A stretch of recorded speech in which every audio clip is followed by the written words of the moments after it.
I'm going to reach over to our friend over across the pond, Mark. How are you? Okay. Hello, everyone. Hello. Including Mac. Is Mac there? Yes. No, he just. He's here as a He's a listener. He's a listener right now. There's Okay. a listener. Just a quick message to him. Take part in whichever forums. I'm actually in the UK and occasionally appear here. And being connected with everyone across the world has certainly opened my eyes to the situation is very similar here in Canada or in the USA and in other countries on many levels of the actual services available or not available, or money-wise, or the way politicians are, etc. But to, I suppose, completely different subject, but what's happening over here, the people that don't know me, my name's Mark. I set up Twitter account called Legacy Benefits, and what it is during the COVID, 2.5 million people didn't get what they called the COVID uplift, which totaled £1,560, of which at the same time people on a new type of benefit called universal credit, a total of 5.9 million people actually received it. And the actual court case goes to appeal on the 7th of December, which we've been waiting for. The original court case was a year last November, and the result was given in February, of which the judge found that there was discrimination but dismissed the case, much to the horror of people. And there was the, let's call it alleged, suggestion that this judge was very in favour of the government's viewpoint. At the same time, the people on the universal credit, about half of them had just recently lost their jobs to do with COVID, or gone on to universal credit at that for that period of time.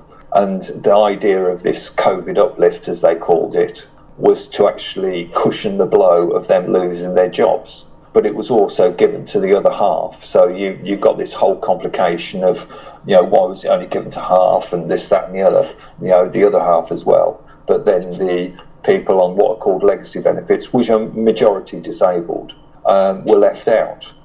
And when the results happened to do with in February, my Twitter account isn't that big, relatively speaking, but you look at the relative numbers that are actually on Twitter and then actually finding legacy benefits, etc., etc. I suppose it's a reasonable percentage, because when I do certain tweets, I'm getting something in the region of about 30,000 impressions, the actual views, etc. But that's just to give you an outline of what's happening in a minute. But going back to the various situations to do with health and all that lot, the situation in this country is very similar to do with whether it's getting actual assistance financially or to do with painkillers or actual medical assistance, even though we have this thing called the NHS, the National Health Service. And saying about the taxes, there's a recent thing to do with 145 billion is not collected. Then you said, Brent said about the banks and the bailout that happened in 2007. 270 billion was given to the banks then. And they just, and it's even if we start looking at the exchange rate, it's a lot more than what Canada gave. And the banks basically went and bought new cars and stuff. They just spent it. Did you hear about that? The bank, I was just telling Greg and everybody else in here earlier, the Bank of Canada, the first time ever in history, that they have a major loss of income. Oh yeah, I heard you saying something about making a loss. Yeah, the first time. How can that happen? I guess that somebody had their hand in the cookie jar there. Is that their way? They're saying they want some more money from the government. Yeah, and then now they're saying that there's a top economist says that Canada's actually now in a recession. You're like, gee, really? Who could have known that? Oh, the UK is in recession properly. The thing is, there's various deniers, as to call it. It's like the politicians, and even the MP, member of Parliament for my area, was saying on radio, "Oh, there's 1 million jobs, that need to be filled and all this lot." But when you start working it out, they need, what's it, 49,000 nurses. They want a whole load of police, teachers, doctors. And there aren't people qualified for it, and then you've got people that said to him, even me, and I'm afraid if they said these sort of things to people outside what we call the job centre, to the place where unemployed go to prove to the government that they're unemployed, they would be thrown into the road, let's call it.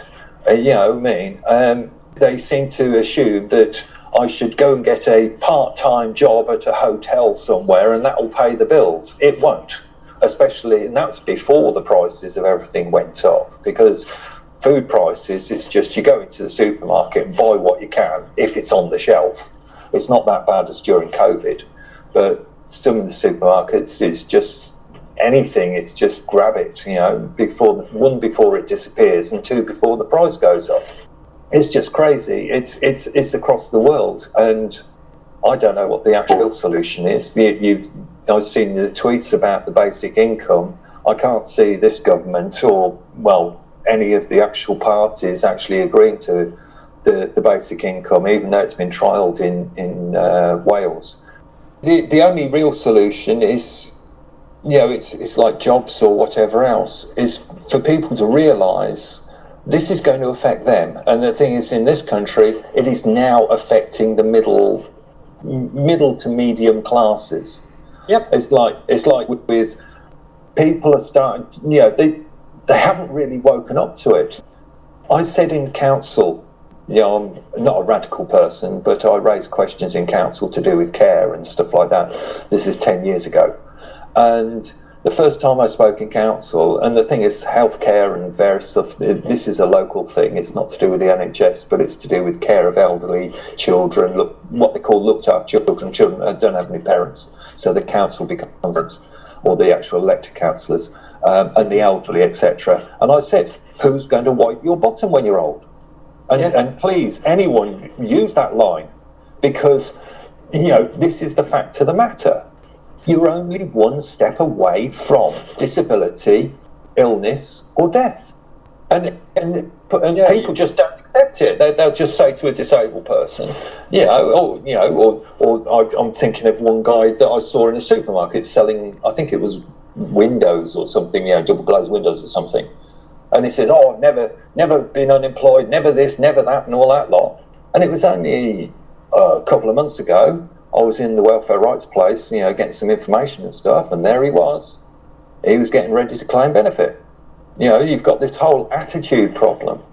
And I mean, kind of adding on to what you mentioned regarding, like anyone could be like one step away from being disabled. I mean, and suffering immensely. I was on a radio show, a local radio station, talk about the cost of living. Like, I mean, what are you seeing, right? So I'm thinking, here's my opportunity, right? And so they know who I am. I call in, and usually they try to squeeze me in right before they go to break. Yeah, of course, they have to have their commercial break. So, I mean, oh gosh forbid, right? I mean, the big corporations are basically paying their top wages, but that's okay. So they'll squeeze me in, and they know that I can summarize it right down. So I just crunched it right down right to the wire, right? So I just said, look, I mean, you give people money, give people basic income. I said, these social programs are all, they're all intertwining, but they're all, archaic, they're outdated. And basically I said, people are like one step away.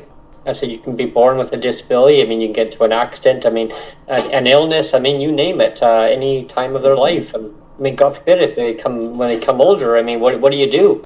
And when I got to that point, they were kind of speechless.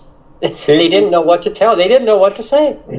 Brent, I dare you, right? This is for the fun of it, right? Yeah. Is to use the "who's going to wipe your bottom when you're old" next time. Oh yeah, I'm going to use that line. Who's going to wipe your bottom when you become old? Oh yes, I'm going to use that one. Oh yeah, I will.